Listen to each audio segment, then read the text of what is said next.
ayat yang tidak asing lagi untuk kita lihat bersama di dalam kitab Roma.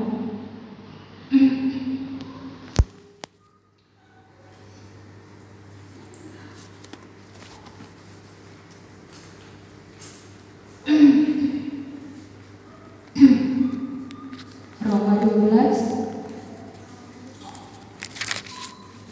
Sudah temukan ini Roma 12 ayat 1 yang tidak asing lagi ya. Roma pasal 12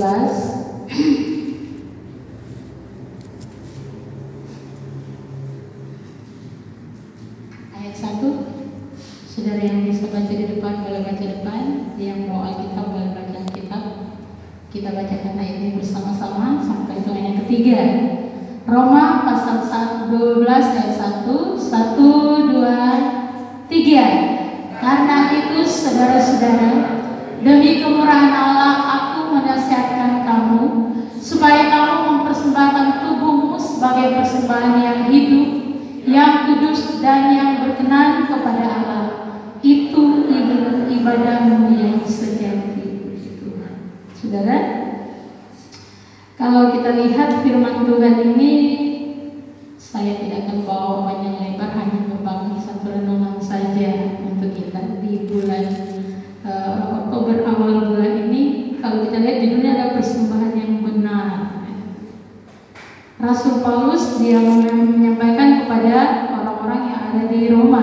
Karena itu saudara-saudara, dan firman ini datang kepada saya dan saudara pada pagi hari ini. Karena itu saudara-saudara, demi kemurahan Allah, Rasul Paulus sebagai hamba Kristus, sebagai hamba Allah, sebagai penginjil yang memberitakan firman yang benar, dia menasehati jemaat yang ada di Roma demi kemurahan Allah, oleh karena kemurahan Tuhan, oleh karena anugerah Tuhan. Jadi tidak sembarang, tidak dengan kekuatannya sendiri, tidak dengan pemikirannya sendiri, tetapi demi kemurahan Tuhan, demi anugerah Tuhan, demi Tuhan yang hidup, aku menasihatkan kamu supaya kamu mempersembahkan tubuhmu sebagai persembahan yang hidup. Bapak Ibu saudara yang dikasihi Tuhan, kita yang sudah diciptakan Tuhan dari awal, Tuhan menciptakan kita seperti gambar dan rupanya. Ketika Tuhan menciptakan manusia, Tuhan menaruh kehidupan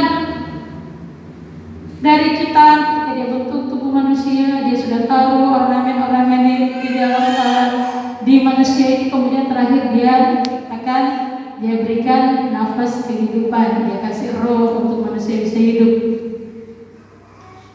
Allah menciptakan manusia memiliki tujuan.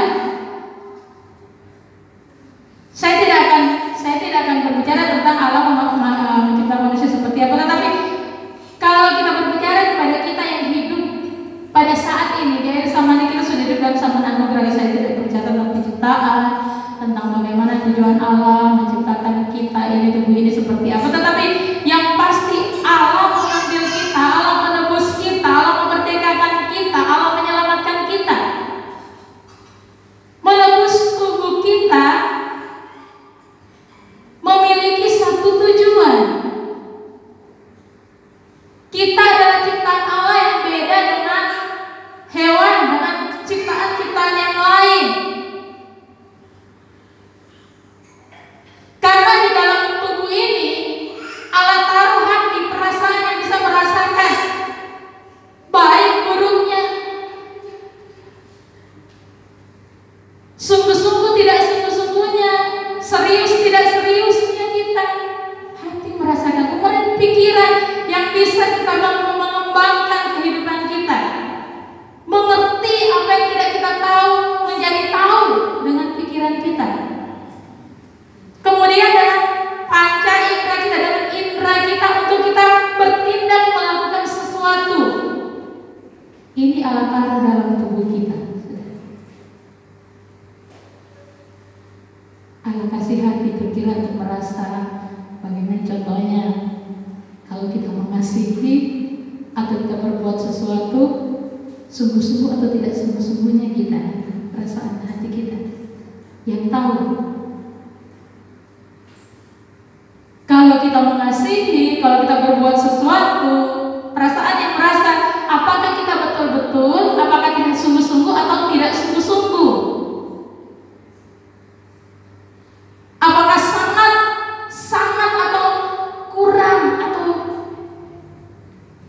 sekedar saja. Ini hati yang tahu, perasaan. Allah tahu perasaan di tubuh kita bagian dalam, di hati. Kemudian pikiran kita, untuk kita bisa berpikir, memahami sesuatu, mengerti sesuatu.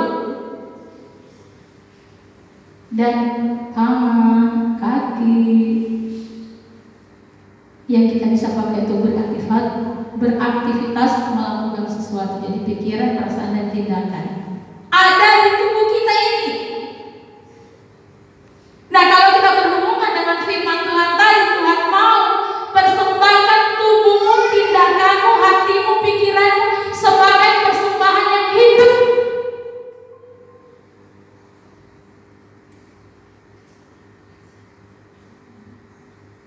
Allah mau saudara dan saya yang hidup dalam tubuh ini, yang Tuhan sudah taruh perasaan kita. Sungguh, saya sudah katakan kan, sungguh-sungguh atau tidak sungguh kita yang tahu. Kemudian pikiran kita. Jadi nggak boleh kalau kita Allah mau di dalam seluruh tubuh kita ini, yang menggerakkan kita itu tadi kan, pikiran, perasaan kita, dan tindakan kita. Allah mau kita persembahkan kepada Tuhan. Firman Rasul Paulus menghimbau kepada jemaat di Roma. Karena itu saudara-saudara, demi kemurahan aku menasihatkan kamu supaya kamu mempersembahkan tubuhmu. Hari-hari ini Allah mau anak-anak Tuhan, orang-orang yang percaya, mempersembahkan tubuh sebagai persembahan di hadapan Tuhan.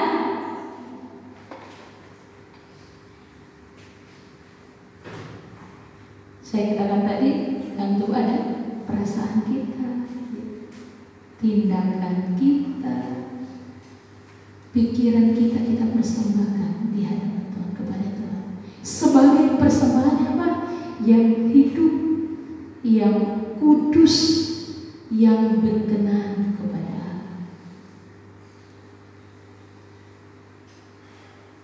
Allah tahu bagian-bagian itu, saudara, memiliki rencana. Saya katakan tadi, memiliki tujuan supaya manusia menyadari apa yang Allah sudah ciptakan dalam dirinya, apa yang sudah Tuhan percayakan, taruh dalam hidupnya, dalam tubuhnya, dalam dirinya, untuk dipersembahkan kepada Tuhan.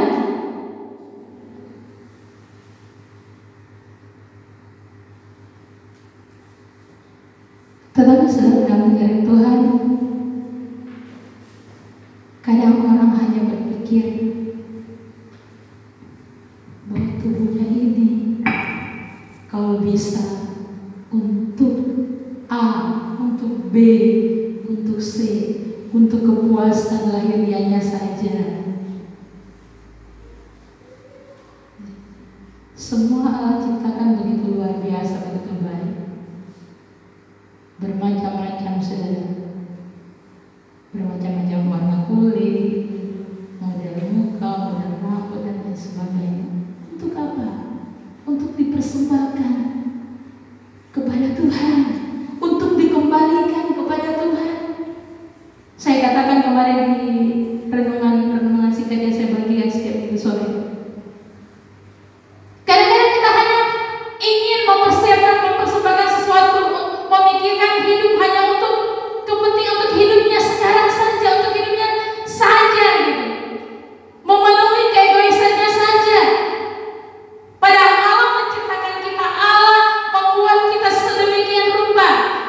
Walaupun tidak berhenti sampai ciptaan saja, sampai Dia menebus kita.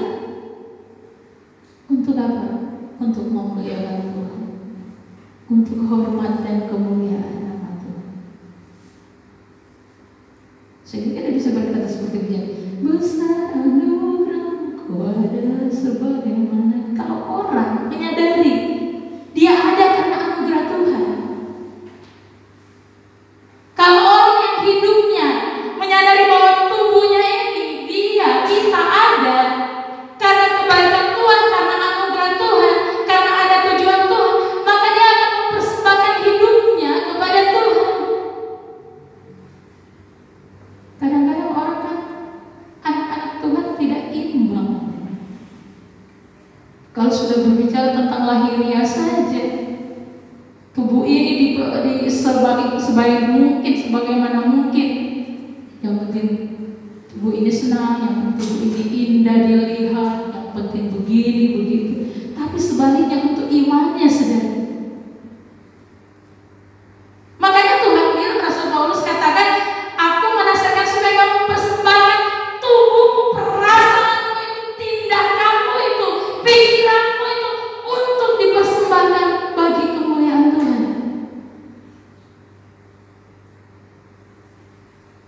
Tuhan sudah tahu. Coba Bapak Ibu Saudara melihat, menyadari tubuh kita itu, hidup kita dengan segala kekurangan dan kelebihan masing-masing, karakter masing-masing. Tetapi yang Tuhan mau bahwa tubuhmu itu untuk dipersembahkan bagi hormat kemuliaan nama Tuhan. Ya, tubuhmu itu kadang-kadang, ya seperti saya katakan tadi kan, pikiran, tindakan, dan perasaan. Kadang-kadang pikiran kita benar-benar kita mau persembahkan, datang beribadah sama Tuhan, tetapi hati kita itu kurang. Kadang-kadang kurang sungguh-sungguh atau tidak sungguh-sungguh.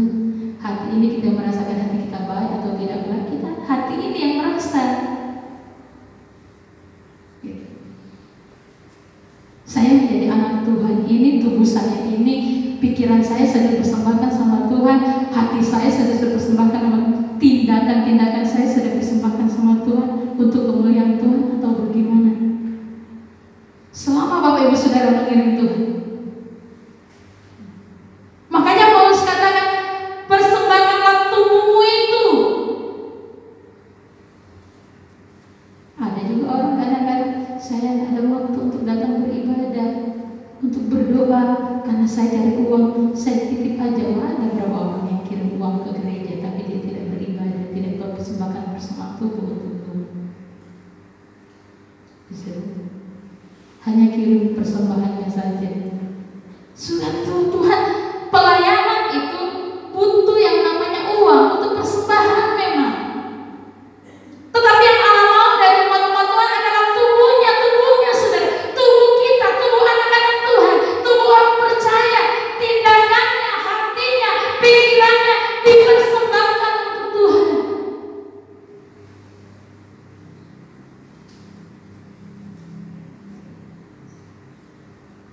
Atau kadang-kadang kita datang beribadah juga, tindakan itu kelihatan datang beribadah, ya, kelihatan memuji Tuhan, kelihatan tepuk tangan, tindakan itu, tetapi hatinya itu masih tidak sungguh-sungguh dipersembahkan sama Tuhan.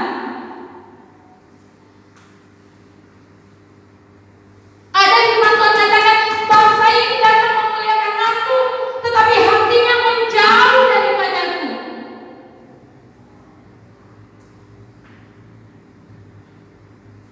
Datang kelihatan tindakannya, datang beribadah, datang menyanyi tepuk tangan, tetapi hatinya menjauh dari Tuhan.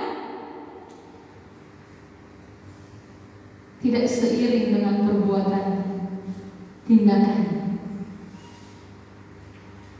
Atau kadang-kadang datang juga memuji Tuhan, pikirannya itu kemana-mana. Bukan fokus kepada Tuhan, bukan fokus beribadah, bukan fokus mencari Tuhan, tetapi ibadah pikirannya, yang penting saya datang, yang penting orang lihat saya duduk di gereja, yang penting orang lihat hari Minggu saya ada di gereja. Pikirannya tapi kemana-mana, saudara. Bagaimana ya? Jadi harus pikiran, tindakan, perasaanmu, hatimu itu harus dipersembahkan sebagai persembahan yang hidup. Tubuh kita ini Tuhan mau, pikiran kita ini, tindakan kita ini, perasaan kita ini, kita mau persembahkan sebagai persembahan yang hidup.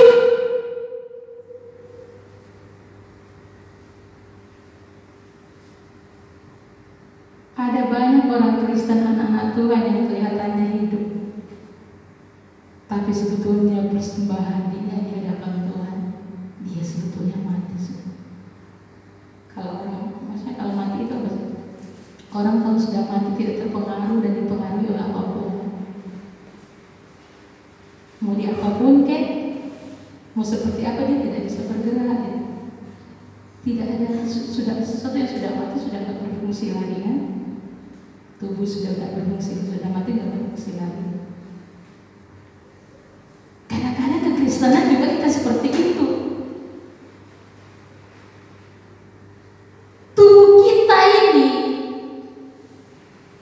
yang kita bawa kepada Tuhan seperti persembahan yang mati, tidak mempengaruhi hati Tuhan, tidak mempengaruhi berkat Tuhan, tidak mempengaruhi belas kasihan Tuhan. Karena mungkin Tuhan temukan dalam tubuh ini gak sungguh-sungguh hatinya. Karena mungkin Tuhan lihat dalam hidup kita ini, kita seringkali mengandalkan pikiran kita saja. Tuhan lihat tidak seirama perbuatan kita dengan apa yang ada dalam hati kita. Makanya apapun yang akan kita bawa, apapun kita mungkin bisa ibadah, saudara. Kita mungkin bisa berkata bahwa kita adalah orang yang beriman, orang yang beribadah sama Tuhan, tetapi persembahan hidup kita itu mati, saudara. Sama sekali tidak mempengaruhi hati Tuhan,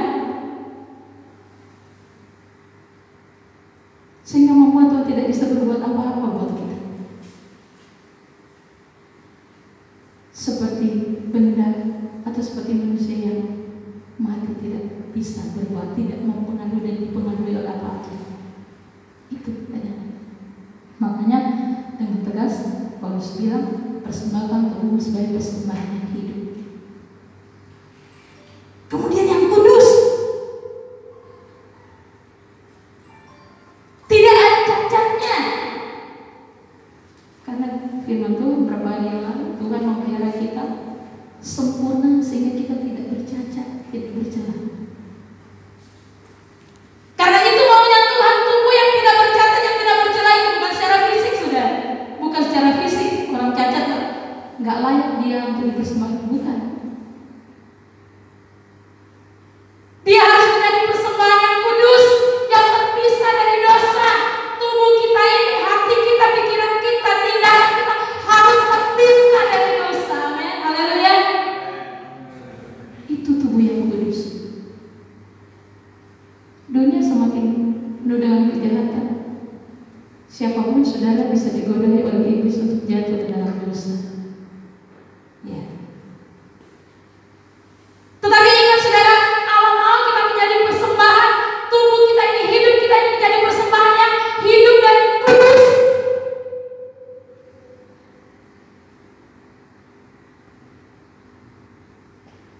Kenapa saudara? Allah kita kan Allah yang kudus. Kita memang sadari saudara, kita Tuhan, kamu manusia yang berdosa ini, kamu manusia yang lemah ini. Benar saudara, tidak ada orang yang sempurna. Masih belum ada, kita masih menuju kepada kesempurnaan itu. Tapi bukan berarti manusia itu tidak bisa dipisahkan dari dosa.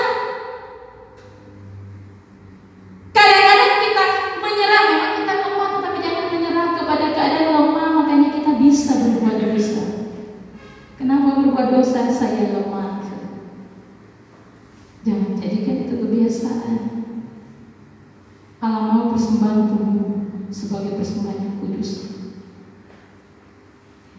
terpisah dari dosa, kudus.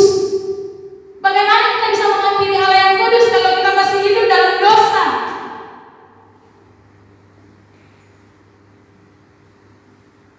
Pikiran kita cacat, hati kita cacat, tindakan kita cacat di hadapan Tuhan. Bukan seperti ibadah yang Tuhan mau.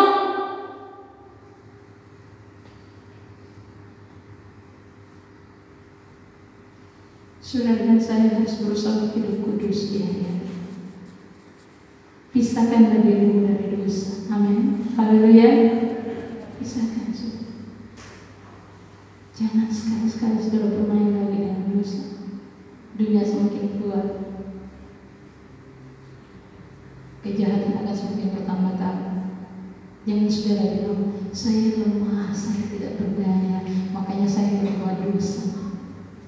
Jangan itu lagi saudara. Bagaimana saudara berusaha untuk menjadikan tubuh ini sebagai tubuh yang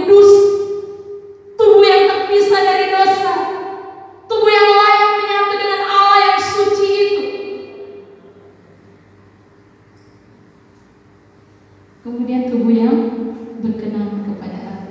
Saya panjang-panjang cari ayat yang lain. Tubuh yang berkenan kepada Allah. Sudah pasti saudara sudah berusaha. Lain lagi kalau saudara tidak berusaha. Kita memang lemah, tetapi kita harus berusaha. Hidup kudus, berusaha mencari perkenanan Allah. Hidup dalam tubuh yang berkenan kepada Allah, yang selalu berusaha untuk mencari perkenanan Allah, bukan perkenanan dunia, bukan perkenanan manusia, bukan untuk menyenangkan hati manusia, bukan untuk menyenangkan hati dunia, tetapi kita berusaha untuk menyenangkan, mencari perkenanan Allah dalam hidup kita.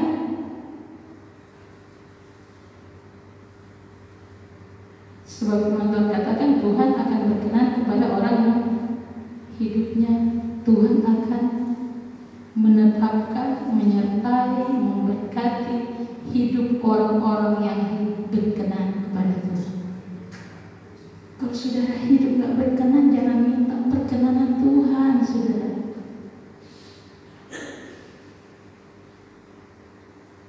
Kalau saudara hidupnya cacat pikiran, cacat hati, cacat tindakan, jangan minta perkenanan Tuhan. Kalau saudara dan saya hidupnya masih berkecimpung dalam dosa, tidak berusaha untuk terpisah dari dosa, jangan minta perkenanan Tuhan. Makanya Paulus sungguh-sungguh menasihati, persembahkanlah tubuh sebagai persembahan yang hidup, persembahan yang kudus dan yang berkenan kepada Allah. Ya. Sudah mencari perkenanan, minta kata berkat Tuhan, tapi hidupnya cacat di mata Tuhan, pikirannya cacat di mata Tuhan, tindakannya cacat di mata Tuhan, hatinya cacat di mata Tuhan. Mau minta perkenanan Tuhan, mau minta berkat Tuhan, mau minta mujizat Tuhan, apalagi mau minta surga, saudara. Alangkah ngerinya kalau kita masih hidup dalam dosa tapi kita minta surga. Ya saudara, orang-orang yang masuk surga adalah orang yang berkenan sama Tuhan. Makanya ada lagu-lagu dulu. Di dalam dunia ada dua jalan, lebar dan sempit, mana kau pilih? Yang lebar api, jiwamu mati, tapi yang sempit hidup berduri. Memang sulit. Tidak banyak orang yang mau, yang bisa mencari perkenanan Tuhan sampai dia bisa masuk dalam kerajaan surga. Sebaliknya saudara, kalau saudara mau jalan yang lebar, gak usah hidup dalam kesucian, berkecimpung aja dalam dosa. Jalannya aja hidup semaunya, bertindaklah semaunya, lakukanlah semaunya, pikirkanlah semaunya. Lebar jalannya, saudara. Pada tujuannya kemana? Tujuannya neraka.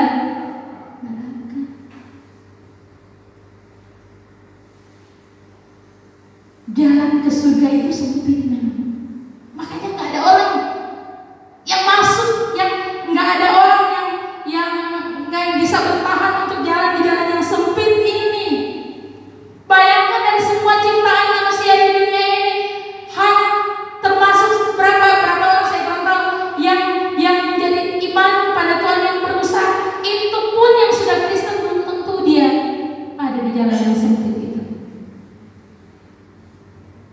Memang jalan yang sempit itu tidak enak secara daging, saudara ya. Sakit secara daging. Tetapi Tuhan berkenan kita ada di sana. Menjadi orang Kristen mungkin sakit secara daging. Siapa bilang orang kalau jadi orang Kristen itu hidupnya enak-enak tanpa masalah? Jadi orang Kristen itu hidupnya enak tanpa masalah, tidak sakit-sakit dia. Tuhan akan menolong dia, bahkan dia tidak akan mengalami kematian. Gak ada di Alkitab bilang seperti itu. Zaman sekarang, saudara, pandemi sekarang tak mandang.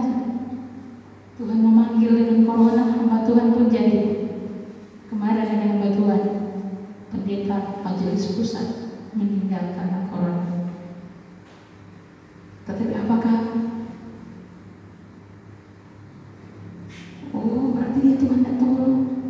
Kita berdoa kepada Tuhan supaya Tuhan jauhkan corona, Tuhan matikan. Itu doa harapan kita sama Tuhan. Iya.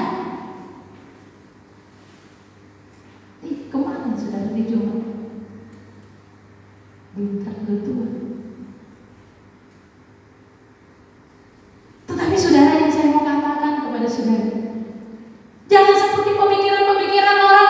Dari orang Kristen itu enak tanpa masalah. Dia tidak akan sakit-sakitan. Dia akan diberkati secara limpah. Makanya orang tujuannya hanya ke situ toh. Tetapi yang Allah mau bahwa menjadi orang Kristen hari-hari, jangan berpikiran ke situ lagi. Jangan itu fokus pikiranmu. Berkat Tuhan memang Tuhan sudah sediakan. Kekuatan perlindungan Tuhan beri saudara. Tetapi yang terpenting saudara dan saya harus mencari perkenanan Tuhan. Amin. Supaya mau mati karena corona ke, mau diberkati tidak diberkati, mau seperti apa, saya harus hidup berkenan sama Tuhan.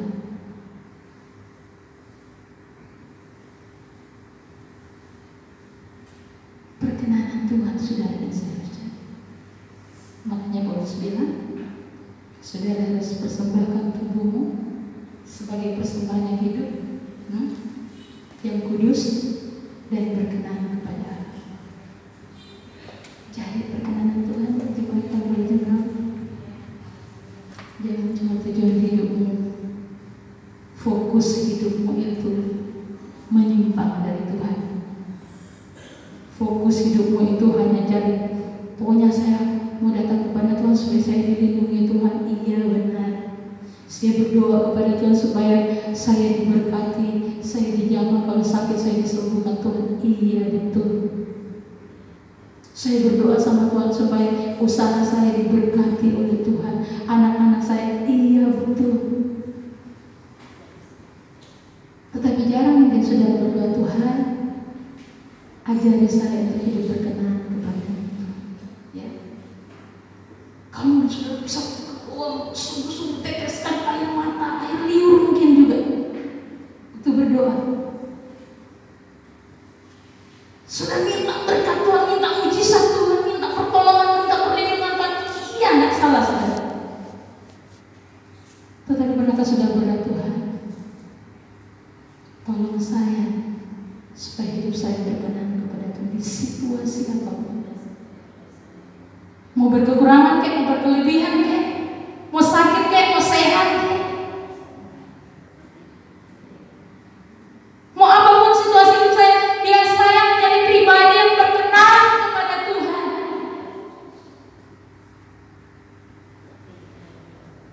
Harus berkenan saudara. Itu yang kita sudah. Makanya Paulus bilang tadi, persembahkanlah tubuhmu sebagai persembahan yang hidup, yang kudus, yang berkenan kepada Allah, karena itu adalah ibadahmu yang sejati.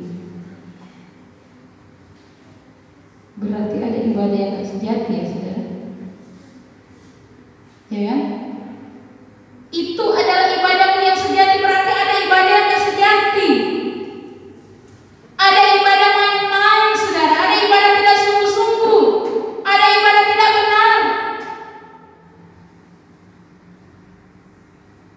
ada ibadah sembarangan saja, ada ibadah asal-asalan saja, ada ibadah sekedar-sekedar saja. Kenapa Allah suruh persiapkan tubuh kita sebagai persembahan yang hidup, kudus dan benar, yang berkenan kepada Allah? Karena firman Tuhan sudah sangat jelas mengatakan bahwa kalau itu Anda, kalau itu saya lakukan, maka kita adalah persembahan, maka kita sedang melakukan ibadah yang sejati. Saya sudah singgung tadi, ada orang yang beribadah, saya tidak sempat buka-buka itu, ada orang yang beribadah tapi hatinya menjauh daripadaku. Coba kita lihat jelas dalam 2 Timotius 3 ayat yang ke-5. 2 Timotius 3 ayat 5.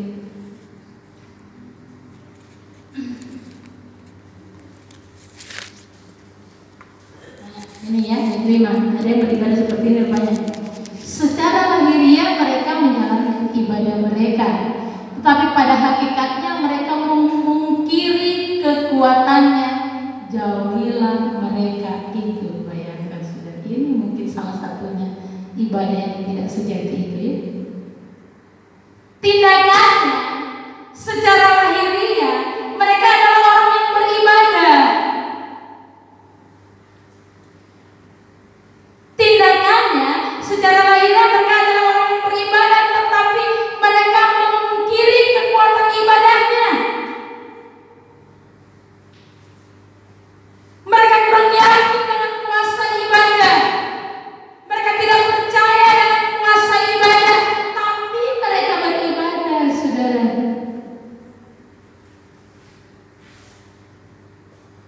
Kalau saudara baca di ayat yang ke-7, coba ayat yang ke-7 dari ayat yang ke-7. Nah, yang walaupun selalu ingin diajar, ya, tindakannya, lahiriahnya, selalu ingin, namun tidak pernah dapat mengerti kebenaran. Nah, ini orang yang ibadahnya tidak sejati, yang asal-asalan. Secara manusia, lahirnya mereka beribadah, tetapi dikatakan demikian, saudara, mereka tidak mengerti kebenaran. Kenapa? Karena ibadah mereka cacat. Tubuh yang mereka bawa itu cacat pikiran, atau cacat hati, atau cacat tindakan mereka, saya tidak tahu, saudara. Tetapi mereka tuh ingin diajar, saudara. Hebat kan? Mungkin kadang-kadang kita juga terbaik doa itu, ajari kami Tuhan supaya gini. Tetapi mereka tidak ngerti kebenaran, saudara.